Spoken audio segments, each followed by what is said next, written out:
فلا أقسم بمواقع النجوم وإنه لقسم لو تعلمون عظيم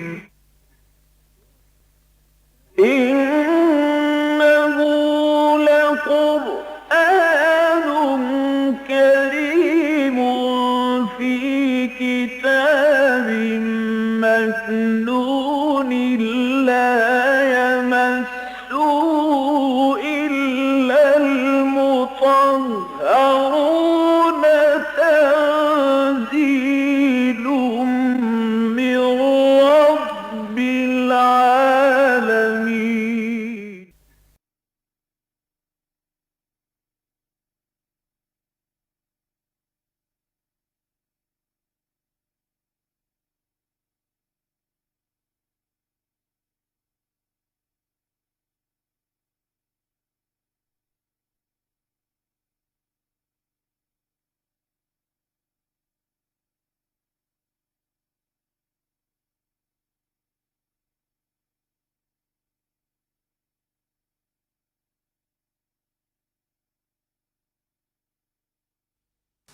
نحمده ونصلي على رسوله الكريم اما بعد فاعوذ بالله من الشیطان الرجیم بسم اللہ الرحمن الرحیم قل یا اہل الکتاب تعالوا الى کلمۃ سواء بیننا وبینکم الا نعبد الا اللہ ولا نشرک به شیئا ولا يتخذ بعضنا بعضا اربابا من دون اللہ فَإِن تَوَلَّوْا فَقُولُوا اشْهَدُوا بِأَنَّا مُسْلِمُونَ يَا أَهْلَ الْكِتَابِ لِمَ تُحَاجُّونَ فِي إِبْرَاهِيمَ وَمَا أُنزِلَتِ التَّوْرَاةُ وَالْإِنْجِيلُ إِلَّا مِن بَعْدِهِ أَفَلَا تَعْقِلُونَ هَا أَنْتُمْ هَؤُلَاءِ حَاجَجْتُمْ فِيمَا لَكُمْ بِهِ عِلْمٌ فَلِمَ تُحَاجُّونَ فِيمَا لَيْسَ لَكُمْ بِهِ عِلْمٌ وَاللَّهُ يَعْلَمُ وَأَنْتُمْ لَا تَعْلَمُونَ ما كان ابراہیم یہودیا ولا نصرانیا ولكن كان حنیفا مسلما وما كان من المشرکین ان اولى الناس بابراہیم للذین اتبعوه وهذا النبی والذین آمنوا واللہ ولی المؤمنین صدق اللہ العظیم رب اشرح لي صدری ویسر لي امری واحلل عقدۃ من لسانی یفقهوا قولی اللہم ربنا الہمنا رشدنا واعذنا من شرور انفسنا اللہم ارنا الحق حقا وارزقنا اتباعہ وارنا الباطل باطلا وارزقنا اجتنابہ آمین یا رب العالمین۔ یہ بات متعدد بار سامنے آ چکی ہے کہ سورہ بقرہ اور سورہ آل عمران ایک جوڑے کی شکل میں ہے، انہیں بہنیں بھی کہا جا سکتا ہے۔ ان میں مضامین میں بڑی مشابہت بھی ہے، ترتیب میں بھی ایک بہت ہی مشابہت پائی جاتی ہے۔ چنانچہ دونوں صورتوں کے بارے میں یہ کہنا صحیح ہے کہ سورۃ الامتین، سورۃ البقرہ، سورۃ الامتین، اس کا نصف اول جو ہے اس کے مخاطب اصل میں جو سابقہ امت مسلمہ تھی یعنی بنی اسرائیل، اور جو نصف ثانی ہے اس کے مخاطب جو اب تا قیام قیامت امت مسلمہ ہے یعنی امت محمد صلی اللہ علیہ وسلم۔ پھر پہلے حصے کے بھی 3 حصے تھے، 4 رکوع ابتدا میں تمہیدی تھے، پھر 10 رکوع مسلسل آئے جس میں خطاب ہے یا بنی اسرائیل یا بنی اسرائیل یا بنی اسرائیل۔ پھر 4 رکوع وہ تھے جنہیں میں نے کہا تھا تحویلی، یعنی یہ کہ جب یہ جو مقام تھا اللہ تعالیٰ کی نمائندہ امت ہونے کا مقام، جب بنی اسرائیل سے سابقہ امت سے سلب کیا جا رہا تھا اور ایک نئی امت محمد صلی اللہ علیہ وسلم کو فائز کیا جا رہا تھا، گویا کہ ایک تحویل ہو رہی تھی، ایک ٹرانسفر ہو رہا تھا، پاور کہہ لیجئے، اتھارٹی کہہ لیجئے، یا مقام اور مرتبے کا ٹرانسفر ہو رہا تھا، تو وہ 4 رکوع درمیان میں تحویلی ہیں۔ یہی وجہ ہے کہ ان میں پھر تحویل قبلہ کا بھی ذکر آیا کہ جو اصل میں گویا کہ علامت تھی اس بات کی، اب یہ قبلہ بجائے بیت المقدس کے اب یہ خانہ کعبہ کی طرف ہوگا، مکے کی طرف ہوگا۔ تو اس طریقے سے سابقہ امت کا دور ختم اور اب نئی امت کا جو ہے وہ گویا کہ جو اس کے اوپر فائز ہونا ہے وہ بالکل واضح ہو گیا۔ اس صورت میں سورہ آل عمران میں بھی شکل یہ ہے کہ وہ نصفین میں تو اس کی تقسیم بڑی مکمل ہے، 101 آیات اور پھر 99 آیات۔ 101 آیات ابتدا میں نصف اول جو ہے اس میں اصل روح سخن اہل کتاب کی طرف ہے، اور اس کے بعد جو پھر ہے 99 آیات نصف ثانی، اس میں خطاب سارا کا سارا مسلمانوں سے ہے۔ پھر اس کا بھی پہلا حصہ 3 حصوں پر مشتمل ہے، لیکن اس میں وہ کلیئر ڈیمارکیشن نہیں ہے رکوعوں کی، بلکہ آیات کی ہم کہہ سکتے ہیں کہ پہلی 32 آیات، پھر 32 آیات، پھر اس طرح سے 100 آیتیں جو ہیں 101، وہ تقسیم ہے تقریباً 3 مساوی حصوں میں۔ پہلے میں تمہیدی مضامین آئے تھے، دوسرے حصے میں خطاب ہے اصل میں کہ جو اہل کتاب کا دوسرا گروپ تھا، یعنی نصارہ، عیسائی، اور ان کا جو سب سے بڑا جو یوں سمجھیے کہ انہیں مغالطہ ہوا یا انہیں گمراہی لاحق ہوئی، ان کی سب سے بڑی ضلالت جو تھی، یعنی حضرت مسیح علیہ السلام کو خدا کا بیٹا قرار دینا، اس کی نفی پر یہ تقریباً 33 آیات جو ہیں اس سورہ مبارکہ کی اس پر مختص تھیں، جو ہم نے پچھلی نشست میں الحمدللہ کہ ایک ہی نشست میں ہم نے ان آیات کا مطالعہ کیا تھا۔ اب جو بقیہ حصہ ہے تقریباً ثلث، یوں سمجھیے کہ آیت نمبر 64 سے شروع ہو کر اور یہ آیت نمبر 101 تک چلے گا، یہ حصہ جو ہے یہ دعوتی حصہ ہے، اور اس میں وہ تحویلی حصے والے مضامین بھی آ گئے۔ سورہ بقرہ میں تو ہم نے یہ دیکھا تھا کہ جو 10 رکوع تھے جن میں خطاب تھا بنی اسرائیل سے، ان میں پہلا رکوع تھا 7 آیات پر مشتمل، وہ تھا دعوت کا۔ یا بنی اسرائیل اذکروا نعمتی التی انعمت علیکم واوفوا بعہدی اوف بعہدکم وایای فارہبون وآمنوا بما انزلت مصدقا لما معکم ولا تکونوا اول کافر بہ ولا تشتروا بآیاتی ثمنا قلیلا وایای فاتقون۔ تو یہ 7 آیتیں جو ہیں، اور اس کا جو 5واں رکوع ہے وہ گویا کہ بنی اسرائیل کو دعوت پر مشتمل تھا، بہت زوردار دعوت۔ یہاں ترتیب ہمیں الٹی نظر آ رہی ہے اس سورہ مبارکہ میں۔ پہلے جو ہے جو نصارہ کی سب سے بڑی گمراہی ہے اس کی نفی کی گئی ہے زوردار انداز میں، اور اب جو آیات آئے ہم پڑھ رہے ہیں ان میں دعوت کا انداز ہے، لیکن یہ دعوت جو ہے یہ مشترک ہے بنی اسرائیل کے لیے بھی اور نصارہ کے لیے بھی، یعنی یہود اور نصارہ دونوں کو جمع کیا گیا اہل کتاب کی اصطلاح کے تحت۔ چنانچہ اب دیکھیے، قل، اے نبی کہہ دیجئے، یہاں بھی 8 آیات جو ہیں بہت ہی جامع ہیں اور بڑی یوں سمجھیے کہ پیشنیٹ اپیل ہے کہ وہ ایمان لائیں محمد پر صلی اللہ علیہ وسلم اور ہر درمی نہ کرے، اور یہ کہ ابراہیم کے اصل میں مشن کو آگے لے کر چلنے والے تو اب محمد ہیں صلی اللہ علیہ وسلم، اور جو ان کے پیروکار ہیں تو انہیں چاہیے کہ حضرت ابراہیم علیہ السلام کے دین کو اختیار کریں، اور جو بعد میں جو تقسیمیں ہو گئی ہیں، یہودیت ہے تو وہ بھی بات کی پیداوار ہے، اور نصرانیت ہے تو وہ بھی بات کی پیداوار ہے۔ اصل میں تو یوں سمجھیے کہ رجوع کرنا چاہیے جو اصل ثابت ہے، یعنی شخصیت حضرت ابراہیم علیہ السلام کی۔ تو اس کے لیے دعوت پہ یہ 8 آیتیں جو ہے نہایت جامع بھی ہے، بہت پیشنیٹ، بہت جذباتی اپیل ہے۔ قل یا اہل الکتاب تعالوا الی کلمۃ سواء بیننا وبینکم، کہیے اے نبی صلی اللہ علیہ وسلم، اہل کتاب یعنی وہ لوگ کہ جو تورات اور انجیل کے ماننے والے ہیں، تعالوا الی کلمۃ سواء بیننا وبینکم، آ جاؤ ایک ایسی بات پر جو ہمارے اور تمہارے درمیان مشترک ہے۔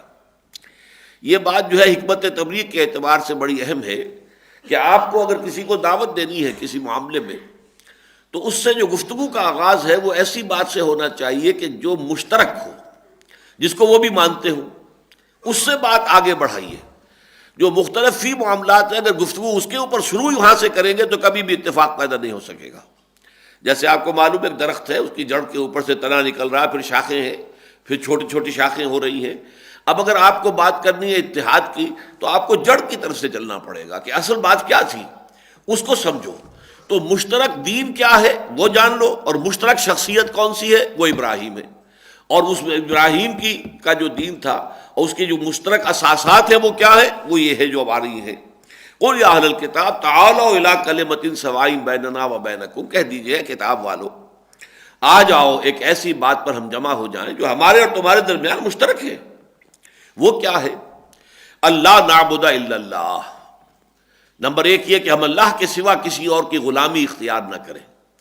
یہاں میں نے اس مرتبہ خاص طور پر عبادت کے بجائے لفظ غلامی کا جو ہے استعمال کیا ہے، تاکہ عبادت جو ہے وہ اپنے رسوم اور ریچول سے ذرا ہٹ کر وسیع تر مفہوم میں سامنے آئے۔ عبد کہتے ہیں غلام کو، ہم کسی اور کی غلامی اختیار نہ کریں سوائے اللہ کے۔ ہمارا مالک، ہمارا رب، ہمارا حاکم، ان الحکم الا للہ، یعنی حضرت یوسف علیہ السلام کا قول ہے جو سورہ یوسف میں آیا ہے. تو گویا کہ یہ تو جڑ اور بنیاد ہے.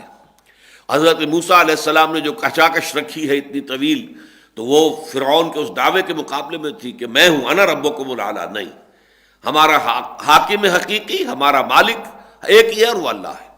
اللہ نعبد الا اللہ ولا نشرک بہ شیئا، اور ہم اس کے ساتھ کسی بھی چیز کو شریک نہ کریں. یہ چیز کو شریک کرنا جو ہے یہ بہت وسعت دے دیتا ہے شرک کے تصور کو. ایک ہے کسی ہستی کو شریک نہ کرے، احدن. ایک ہے ہستی، کوئی شخص کو مشخص ہو، کوئی ایک شخصیت ہے کہ جو اپنے تشخص کے ساتھ سامنے آ جائے. اور ایک ہے شے. اب آپ اسے سمجھیے کہ آج در حقیقت ہم سب سے زیادہ جو شرک کر رہے ہیں وہ اللہ کے ساتھ شریک ٹھہرا رہے ہیں اشیاء کو.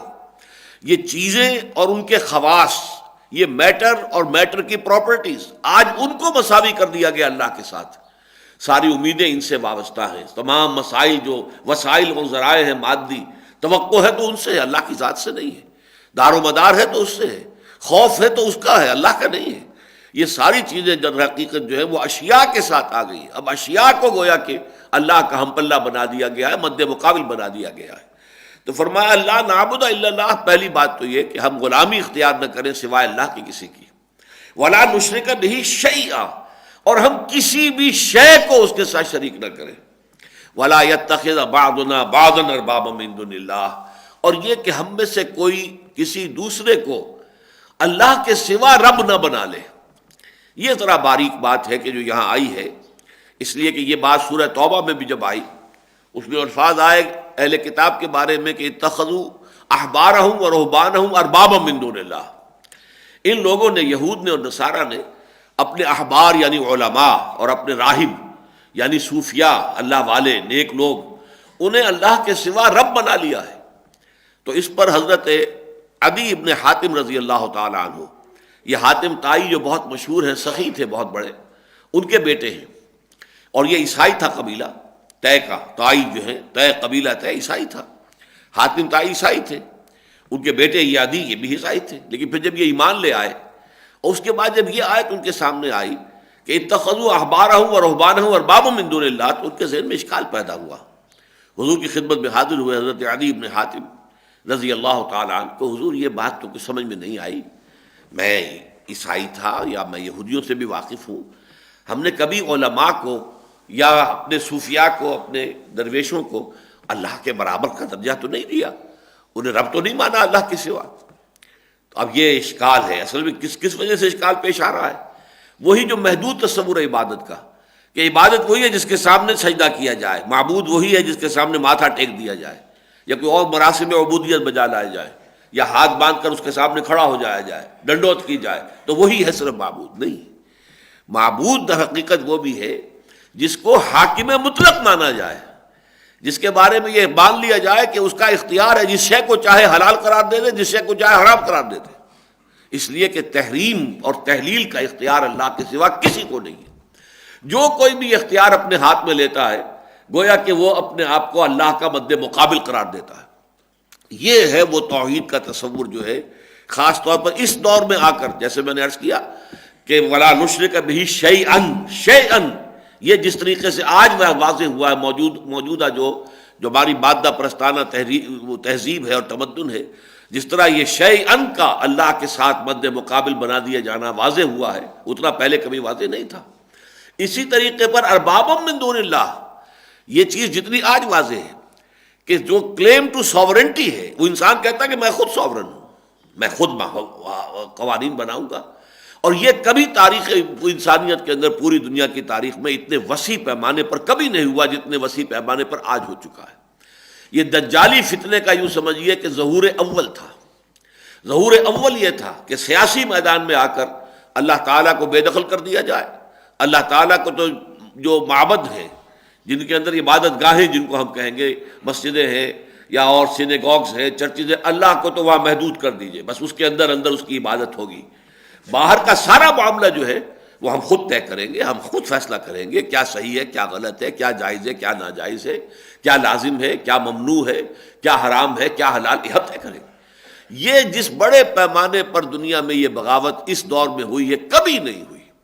وہاں یہ ضرور تھا کہ کوئی یہ کسی کا دماغ پھر گیا ہے، فرعون ہے، نمرود ہے، وہ خدائی کا دعوے دار بن کر بیٹھ گیا. تو وہ آیات اس میں میں نے کوٹ کی ہیں حقیقت دین کی، کہ جب تک کہ نبوت کا سلسلہ جاری تھا خلافت بھی شخصی ہوتی تھی. نبی جو ہوتا تھا اس وقت کا وہی خلیفہ ہوتا تھا اللہ کا، اور اس کے مقابلے میں بادشاہ تھے جو دعوے دار تھے اس بات کے کہ اختیار ہمارے ہاتھ میں ہے. فرعون کا ایک دعویٰ تھا الیس لی ملک مصر وہذہ الانہار تجری من تحتی، کیا مصر کی حکومت میری نہیں ہے، اور کیا میں یہ سارا جو آبپاشی کا نظام ہے اس کو میں کنٹرول نہیں کرتا ہوں، جس کو چاہوں پانی دوں، جس کا چاہوں موگا بند کر دوں، جس کا چاہوں کھول دوں، تو یہ سارا اختیار میرے پاس ہے. انا ربکم الاعلی، میں تمہارا رب ہوں. اس معنی میں یہود اور نصارہ نے معاملہ یہ کیا تھا کہ اپنے علماء کو یہ حیثیت دے دی تھی کہ آپ جس چیز کو چاہیں حلال قرار دے دیں، جس چیز کو چاہیں حرام قرار دے دیں. یہ بات خاص طور پر آ کر بہت نمایاں ہوئی ہے عیسائیوں میں، اس لیے کہ یہودی میں تو پھر بھی یہ تھا کہ ان کے ہاں ایک شریعت تھی، ایک کتاب تھی، تورات کے احکام تھے، وہ ان کو سمجھتے تھے کہ وہ بالا تر ہے. لیکن اس سے آگے پھر جو تالمود کا دور آیا ہے اس میں سارا اختیار جو ہے وہ یہودی علماء جو ہے ربائس ان کے پاس چلا گیا تھا. اس کے تحت وہ جو چاہے طے کر دیں.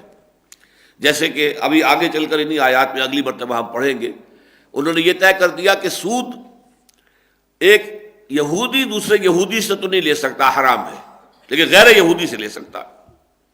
اسی طریقے سے یہودی کسی یہودی سے جھوٹ نہ بولے، دھوکہ نہ دے، فریب نہ دے، لیکن کسی غیر یہودی کو جنٹائل جنہیں وہ کہتے ہیں، گوئم کہتے ہیں، جس طرح چاہو دھوکہ دو، جس طرح چاہو لوٹو کھسوٹو، وہ تمہارے لیے مباح ہے، جائز ہے.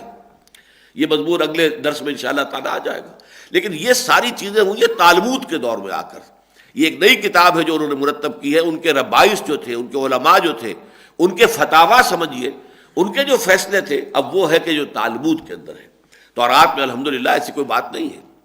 لیکن جہاں تک انجیل کا معاملہ ہے اس میں اور عیسائیوں کا، وہ تو انتہا کو پہنچ گیا، اس لیے کہ سینٹ پال نے شریعت کو ساقط کر دیا.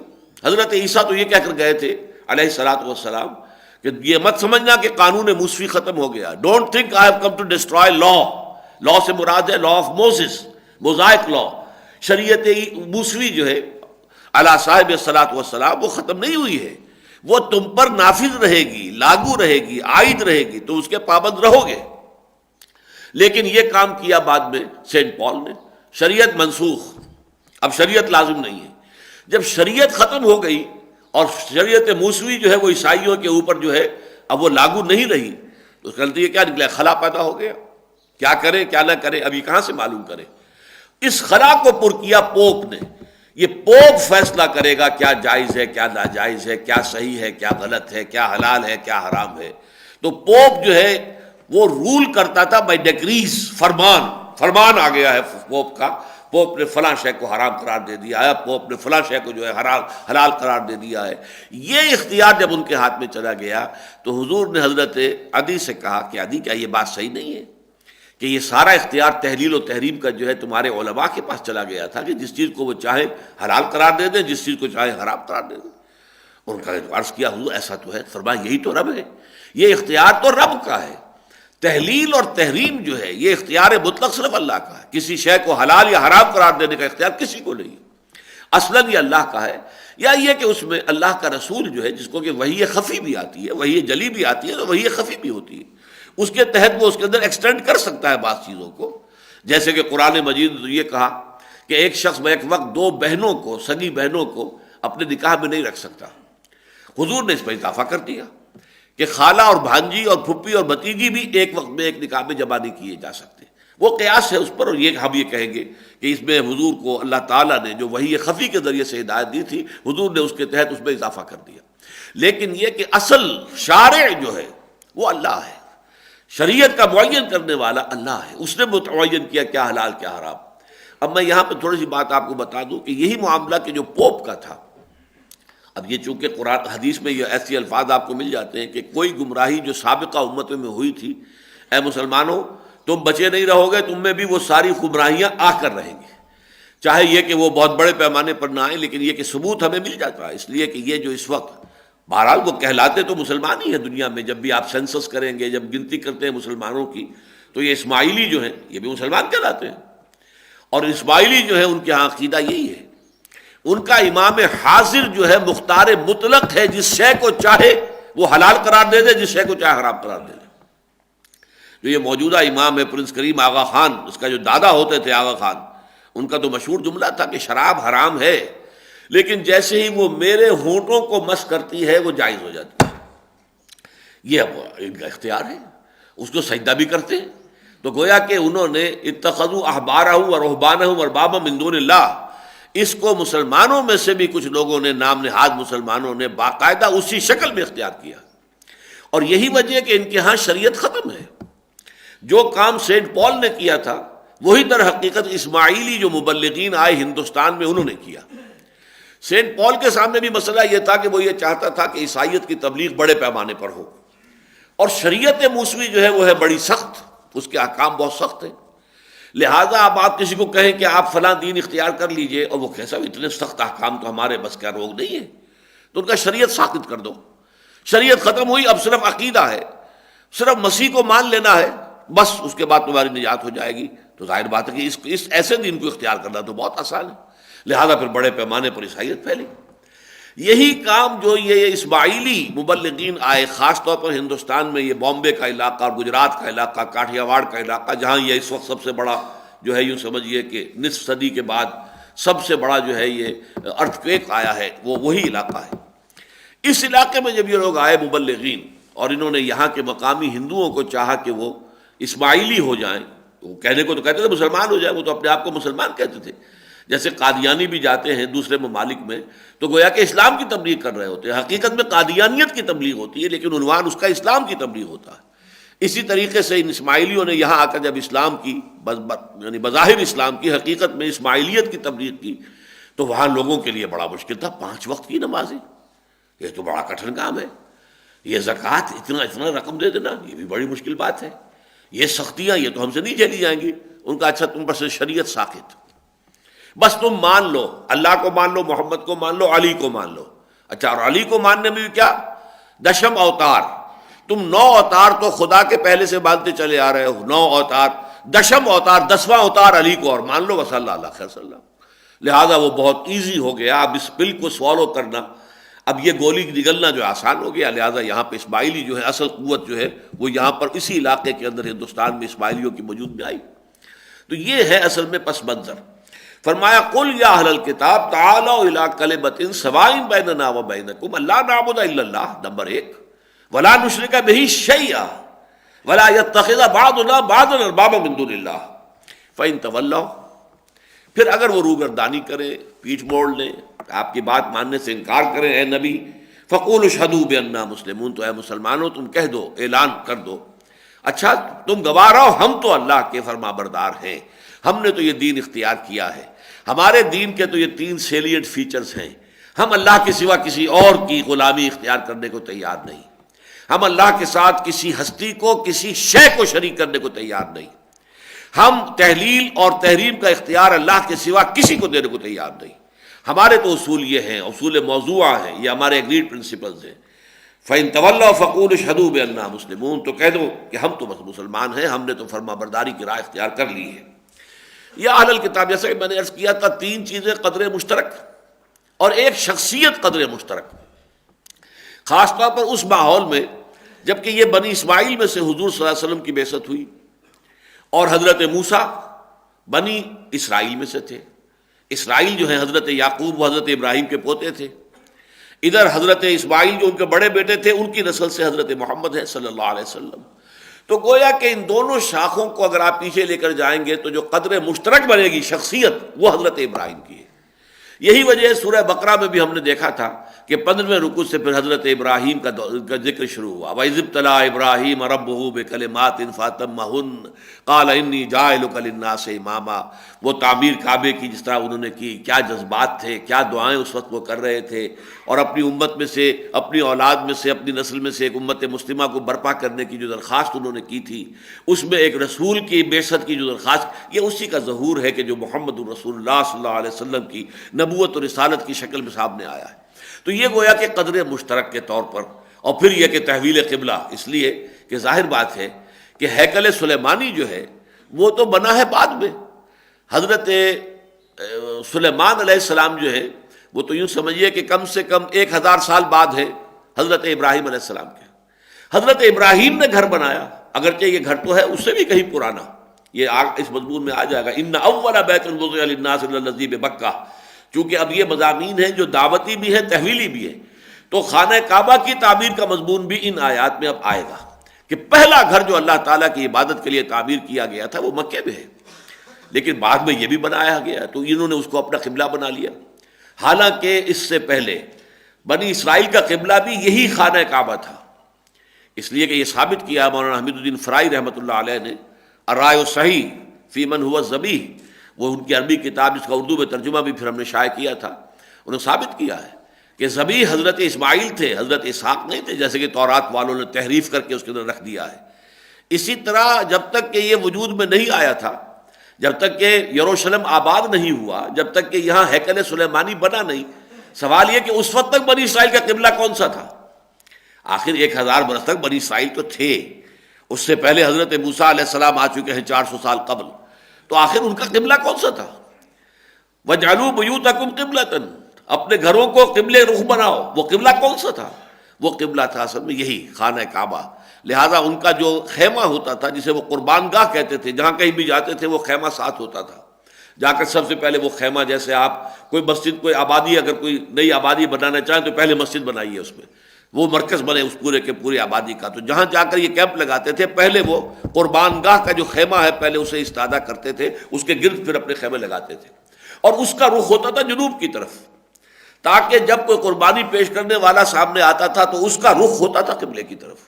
یہ بعد میں پھر قبلہ ہے جو اختیار کیا گیا ہے، یہ جو حضرت سلیمان نے یہ بنایا ہے ہیکل سلیمانی، جو آج کل آپ کو معلوم ہے خبروں میں بہت نمایاں ہے، اس لیے کہ اس میں جو جھگڑا چل رہا ہے یہود کا، اسرائیلیوں کا اور فلسطینیوں کا، اس میں سب سے بڑا مسئلہ یہی ہے کہ جس جگہ پر اب قبۃ الصخرہ ہے اور مسجد اقصیٰ ہے، اور خاص طور پر قبۃ الصخرہ، اس جگہ پر وہ ہیکل سلیمانی تعبیر تھا، اور وہ اپنا ہیکل جو ہم دوبارہ تعبیر کرنا چاہتے ہیں. ایک مرتبہ اسے 587 قبل مسیح میں گرا دیا تھا نبوکدنضر نے، پھر کوئی 200 سال کے بعد دوبارہ اس کی تعمیر کی ہے، پھر اسے گرا دیا سن 70 عیسوی میں ٹائٹس رومی نے، وہ گرا پڑا ہے آج تک. صرف اس کی ایک دیوار ہے ویلنگ وال، وہ سلامت ہے، وہ وہاں جاتے ہیں کچھ ماتم کرتے ہیں، روتے ہیں، دھوتے ہیں کہ یہ ہماری یادگار ہے اس قبلے کی. اب انہیں وہ قبلہ بنانا ہے، اور وہ قبلہ بنانا ہے تو قبۃ الصخرہ کم سے کم ضرور جو ہے ڈھانا پڑے گا، اس کے بغیر وہ قبلہ ان کا بنتا نہیں. بہرحال یہ جو بحث اس وقت چل رہی ہے یہ بھی اسی کے حوالے سے ہے.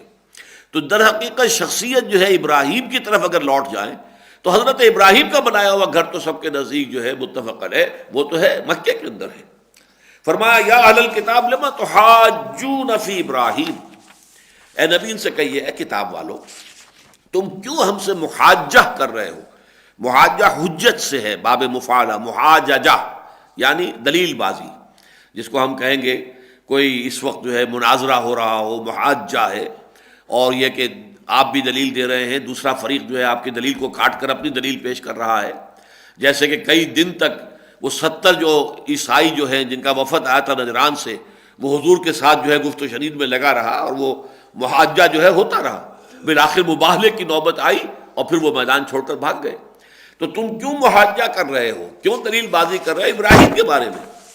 وما انزلت التوراۃ والانجیل الا من بعدہ، حالانکہ تم مانتے ہو کہ تورات بھی اور انجیل بھی نہیں نازل ہوئی مگر ابراہیم کے بعد.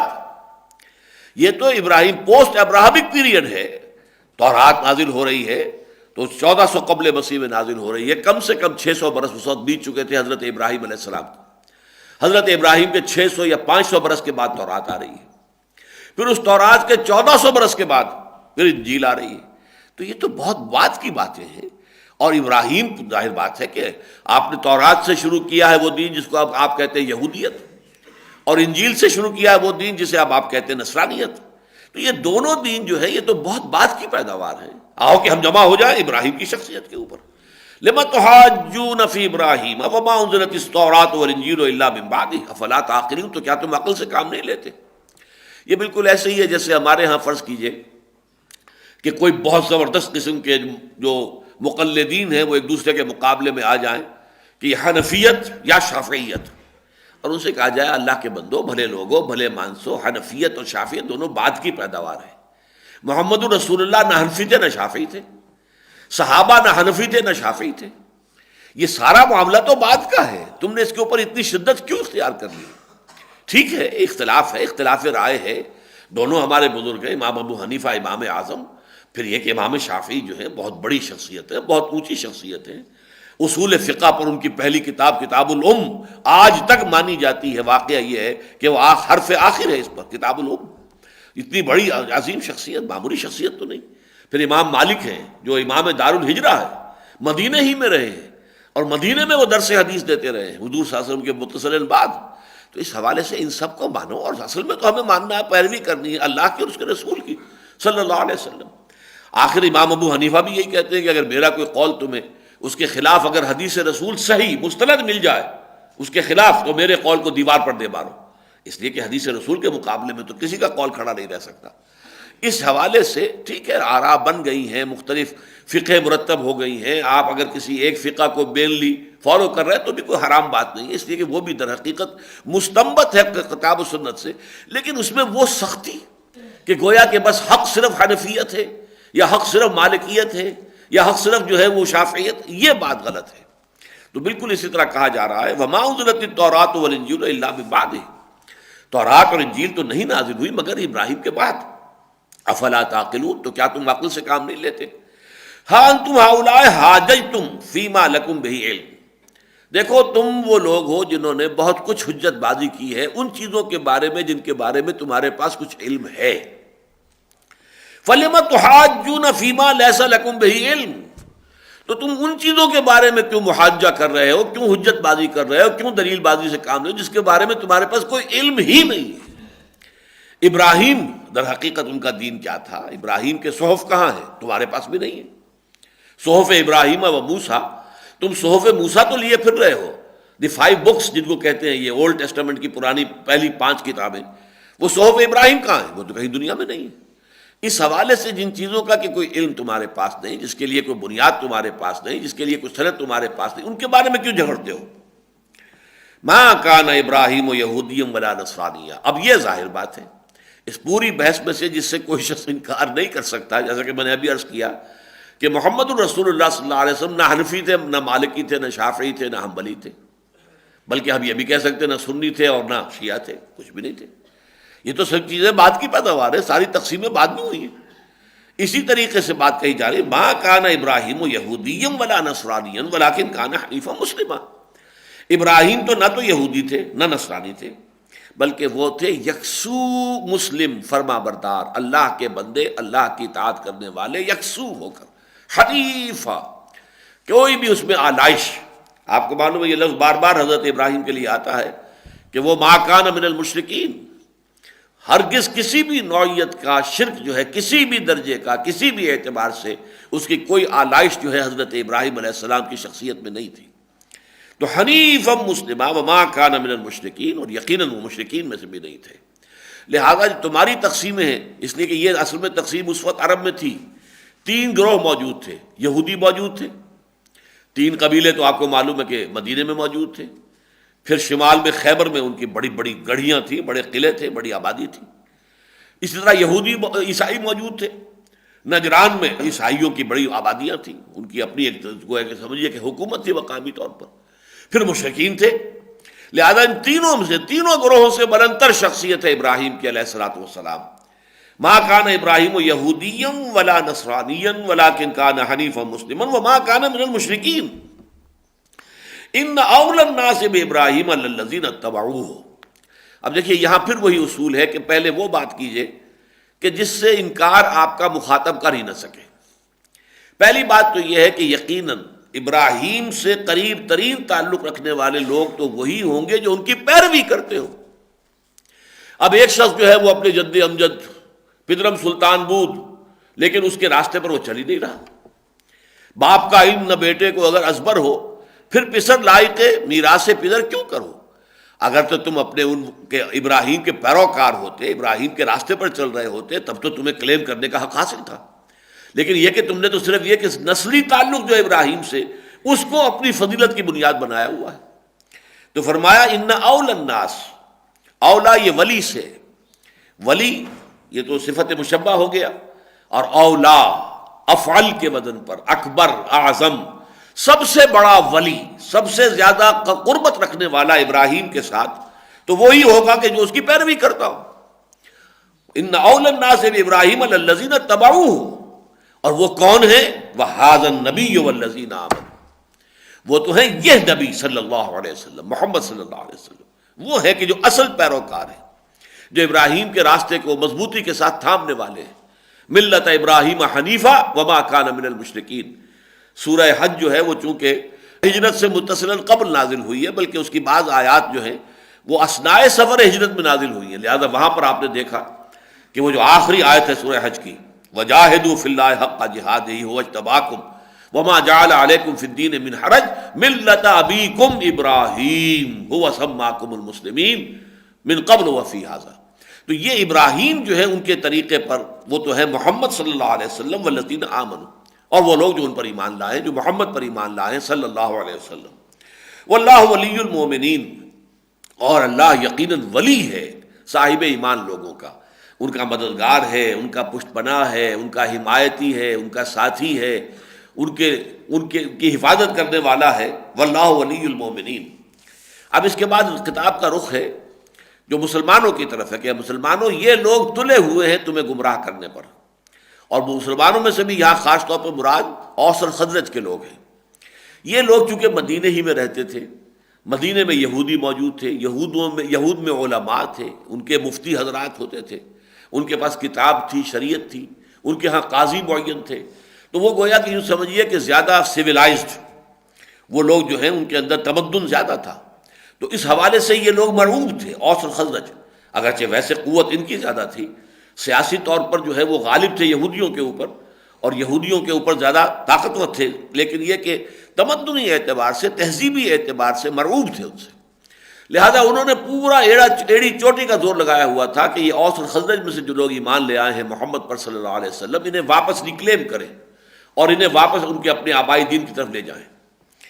وَدَّتْ طَائِفَةٌ مِّنْ أَهْلِ الْكِتَابِ لَوْ يُضِلُّونَكُمْ، اے مسلمانوں، یہ اہل کتاب میں سے ایک گروہ جو ہے وہ اس پر تلا ہوا ہے، اسے یہ بات بہت محبوب ہے کہ وہ تمہیں گمراہ کر دے، تمہیں ہٹا دے، تمہیں بچلا دے، تمہیں لے جائے تمہارے دین سے واپس۔ وَمَا يُضِلُّونَ إِلَّا أَنفُسَهُمْ وَمَا يَشْعُرُونَ، اور وہ نہیں گمراہ کر رہے مگر صرف اپنے آپ کو، یعنی اس دشمنی کی وجہ سے وہ اپنی عاقبت برباد کر رہے ہیں، اپنے آپ کو تباہ کر رہے ہیں، اپنی اخروی زندگی میں عذاب جو ہے اس کے اندر اضافہ کر رہے ہیں۔ وما یشعرون، لیکن انہیں اس کا شعور نہیں ہے، انہیں اس کا احساس نہیں کہ کر کیا رہے ہیں۔ اصل میں جب مت ماری جاتی ہے لوگوں کی تو وہ سمجھتے ہیں کہ ہم کو بہت اچھا کام کر رہے ہیں، جبکہ حقیقت میں ان کے اندر ان جو کام وہ کر رہے ہوتے ہیں گویا کہ اپنی قبریں خود اپنے ہاتھوں کھود رہے ہوتے ہیں۔ یا اہل الکتاب، اب دیکھیے یہاں پر بڑا پیشنیٹ انداز ہے، اس کی وجہ کیا ہے کہ جیسے وہ کہاوت ہے کہ خدا پنج انگوش یکساں نہ کرت، نہ ہر زن زنستو نہ ہر مرد مرد، تو اسی طرح یہودی بھی سب برابر نہیں تھے، ان میں کچھ لوگ تھے جن کے اندر کوئی نیکی تھی طبیعت کی، جیسے آج بھی ہم کہتے ہیں کہ علماء جو ہیں عام طور پر تو پروفیشنل علماء ہیں جن کے لیے مذہب ایک پیشہ بن گیا، ظاہر بات ہے کہ اس کی وجہ سے جو خرابیاں آ گئی ہیں تو عام طور پر علماء کے اندر وہ خرابیاں موجود ہیں، لیکن اس کا یہ مطلب نہیں ہے کہ اہل حق علماء حقانی موجود ہیں، اور وہ لوگ جو ہیں واقعتاً وہ نمایاں نہیں ہوتے، وہ سٹیجز کے اوپر آپ کو ناچتے ہوئے نظر نہیں آتے، تو یہ لوگ تھے موجود، یہود کے اندر بھی کچھ نہ کچھ ایسے لوگ موجود تھے۔ تو جب قرآن اس طرح کی پیشنیٹ اپیل کرتا ہے تو در حقیقت اس وقت مخاطب وہ ہوتے ہیں ان کے کہ جن لوگوں میں کچھ خیر کا مادہ ہے، کچھ وہ بات سننے کے لیے تیار ہیں۔ یا اہل الکتاب لما تکفرون بآیات اللہ وانتم تشہدون، اے کتاب والو کیوں تم انکار کرتے ہو اللہ کی آیات کا جبکہ تم خود گواہ ہو، تمہارا دل گواہی دے رہا ہے کہ یہ قرآن حق ہے۔ یعرفونہ کما یعرفون ابناءکم، کب تک اپنے اس تعصب اور عصبیت جاہلیہ کے خول کے اندر اپنے آپ کو بند رکھو گے؟ لما تکفرون بآیات اللہ وانتم تشہدون، کیوں جھٹلا رہے ہو، کیوں تکذیب کر رہے ہو اللہ کی آیات کی، حالانکہ تم منتظر تھے، اور تمہارے قرب کی وجہ سے یہ اوس اور خزرج کے لوگ جو ہیں ایمان لے آئے کہ تم سے سنا کرتے تھے کہ نبی آخر الزمان کا ظہور قریب ہے، آخری نبی آنے والا ہے، جب ہم اس کے ساتھ ہو کر تم سے لڑیں گے تو تم ہمیں دبا نہیں سکو گے، ابھی تو تم دبا لیتے ہو ہمیں۔ یہ دھمکیاں وہ دیا کرتے تھے اوس اور خزرج کو، لیکن وہ وقت آ گیا ہے، لیکن وہ نبی آ گئے، تم نے ان کو رد کر دیا۔ تم یہ سمجھتے تھے کہ بنی اسرائیل ہی میں سے ہوں گے وہ، اس لیے کہ جب 2000 برس سے نبی بنی اسرائیل ہی میں آتے رہے تو اب جو ہے اب بھی ظاہر بات ہے کہ اس پر تو ہمارا جسے ہم کہتے ہیں پروپرائٹری شپ رائٹس جو ہیں وہ قائم ہو چکے ہیں. کسی اور جگہ سے تو کوئی نبی آ ہی نہیں سکتا. وہ نبی اللہ نے بھیج دیے بنی اسماعیل میں، اور یہی چیز ان کے لیے جو ہے گمراہی کا اور مایوسی کا اور محرومی کا اور ان کی بد نصیبی کا سب سے بڑا سبب بن گئی. تو لما تکفرون بآیات اللہ وانتم تشہدون، تم خود گواہ ہو، تمہارے دل گواہ ہیں اس بات پر کہ یہ حق ہے. یا اہل الکتاب لما تلبسون الحق بالباطل وتکتمون الحق وانتم تعلمون. اب دیکھیے یہ وہی انداز ہے جو سورہ بقرہ میں آ چکا ہے، ولا تلبسوا الحق بالباطل وتکتموا الحق وانتم تعلمون. یہ آیت جو ہے وہ 5ویں رکوع کے اندر موجود تھی، وہی انداز یہاں ہے. تم کیوں حق کے اوپر باطل کا ملمہ چڑھاتے ہو، جانتے ہو حق اور اس کے اوپر باطل کی جو ہے وہ ملمہ سازی کر رہے ہو. وتکتمون الحق، اور تم چھپاتے ہو حق کو، وانتم تعلمون، اور جانتے بوجھتے چھپاتے ہو. یہ نہیں کہ تمہیں کوئی مغالطہ ہو گیا ہے، مغالطہ نہیں ہے، جان بوجھ کر رہے ہو. اور اس میں مراد اور حقیقت ان کے وہ اہل علم ہے. ظاہر بات ہے اہل علم کو معلوم تھا کہ حضور کی پیشن گوئیاں تورات میں موجود ہیں، اور وہ پہچانتے تھے. یعرفونہ کما یعرفون ابناءہم. ان میں سے اکثر لوگ جو ہے وہ ہٹ درمی کے اندر اندھے ہو گئے تھے، تو کچھ تھوڑے بہت لوگ ایسے بھی تھے کہ جن میں کوئی رمق تھی تو ان کو قرآن اپیل کر رہا ہے تم سوچو، ہوش میں آؤ. جیسے کہ ان میں سے عبداللہ ابن سلام رضی اللہ تعالیٰ عنہ بہت بڑے عالم تھے، وہ ایمان لائے، انہوں نے تصدیق کی کہ بالکل بعین ہی یہی وہ باتیں ہیں کہ جو ہمیں تورات کے اندر اللہ تعالیٰ کی طرف سے ملی تھی، اور اس کے مصداق کے طور پر حضور کی بعثت ہوئی ہے. وقالت طائفة من اہل الکتاب آمنوا بالذی انزل علی الذین آمنوا وجہ النہار واکفروا آخرہ لعلہم یرجعون. اب یہ ایک بہت بڑی سازش تھی جو یہودیوں نے کی تھی، اور اس کے حوالے سے نفاق کی حقیقت کے ضمن میں ایک بڑی باریک بات ہے جو سمجھ میں آتی ہے، جو عام طور پر لوگوں کی نگاہوں سے اوجھل ہے. ایمان اور اہل ایمان کی جو ایک دھاک بند گئی تھی کہ جو شخص ایک دفعہ ایمان لے آتا ہے، اب چاہے اس کے ٹکڑے کر دیے جائیں، اس کو جان سے مار دیا جائے، وہ واپس جانے کو تیار نہیں. معلوم ہوا کہ کوئی بات ہے، کوئی چاشنی ایسی ہے، اس میں کوئی لذت ایسی ہے کہ جس کے لیے انسان اپنی جان تک دینے کو تیار ہے. اب یہ گویا کہ ایک طرح کا یوں سمجھیے کہ ایک دھاک کسی شے کی بیٹھ جانا اور اس کی ایک اخلاقی ساکھ بن جانا. یہ یہودیوں نے چاہا کہ ہم اس ساکھ کو توڑیں، یہ دھاک ختم ہونی چاہیے کہ جو ایک دفعہ مسلمان ہو جائے چاہے کچھ بھی کر لو وہ پھر واپس نہیں آتا.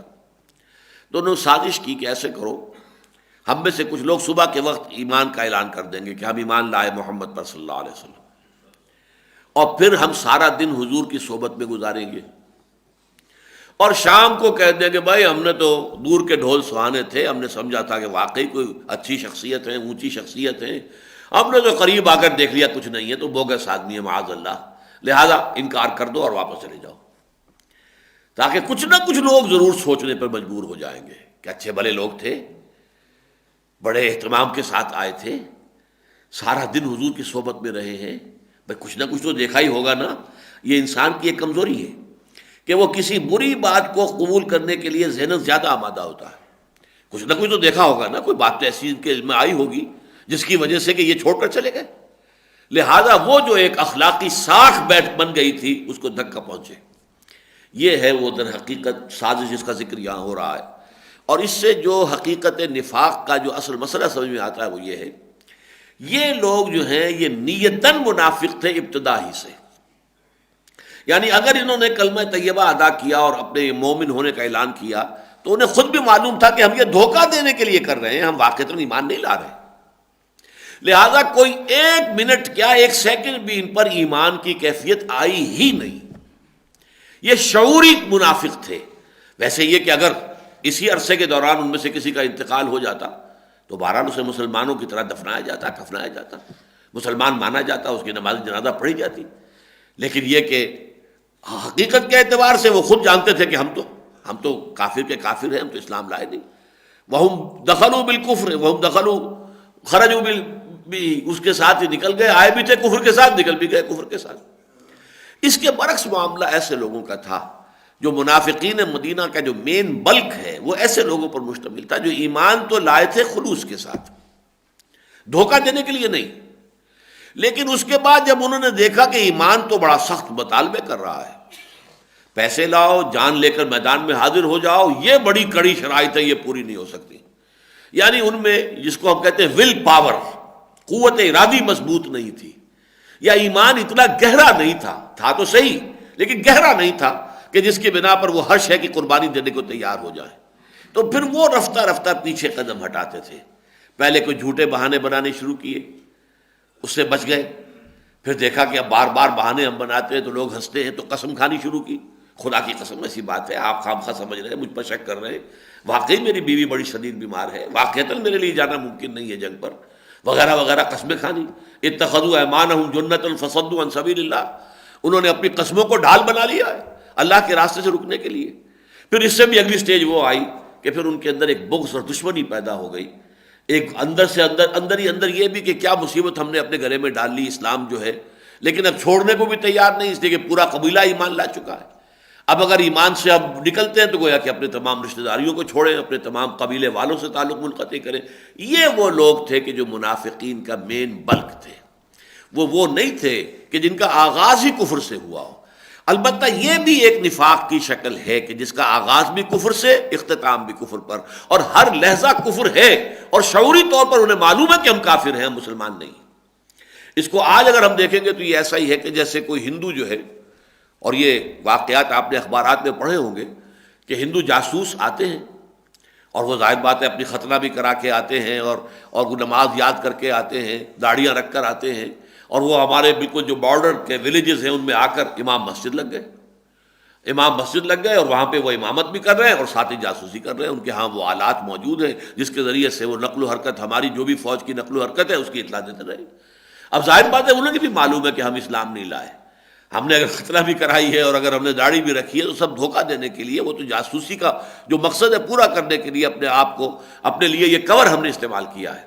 لہذا ان کی مثال اس کی ہوگی جو یہاں پر آ رہی ہے. وَقَالَتْ طَائِفَةٌ مِّنْ أَهْلِ الْكِتَابِ، اور یہ فیصلہ کیا اہل کتاب کے گروہ نے، آمنوا بالذی انزل علی الذین آمنوا وجہ النہار، ایمان لانے کا اعلان کر دو اس شے پر کہ جس پر ایمان لائے ہیں اہل ایمان، جو نازل کیا گیا اہل ایمان پر، یعنی قرآن پر ایمان کا اعلان کر دو وجہ النہار، صبح کے وقت.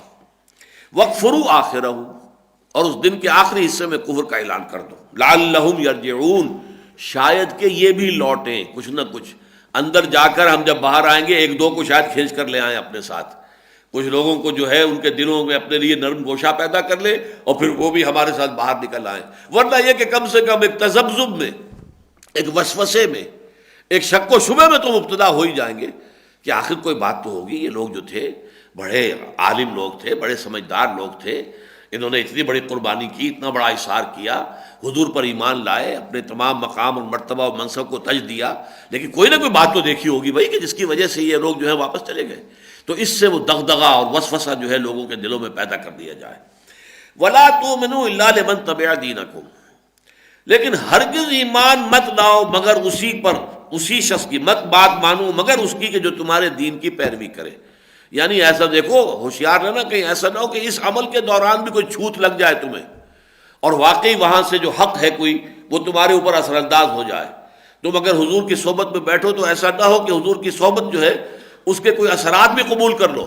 وَلَا تُؤْمِنُوا إِلَّا لِمَن تَبِعَ دِينَكُمْ، ہرگز مت ماننا کوئی بات سوائے اس کے کہ جو اس کی بات کو ماننے کے سوائے کہ جو تمہارے دین کا پیرو ہے.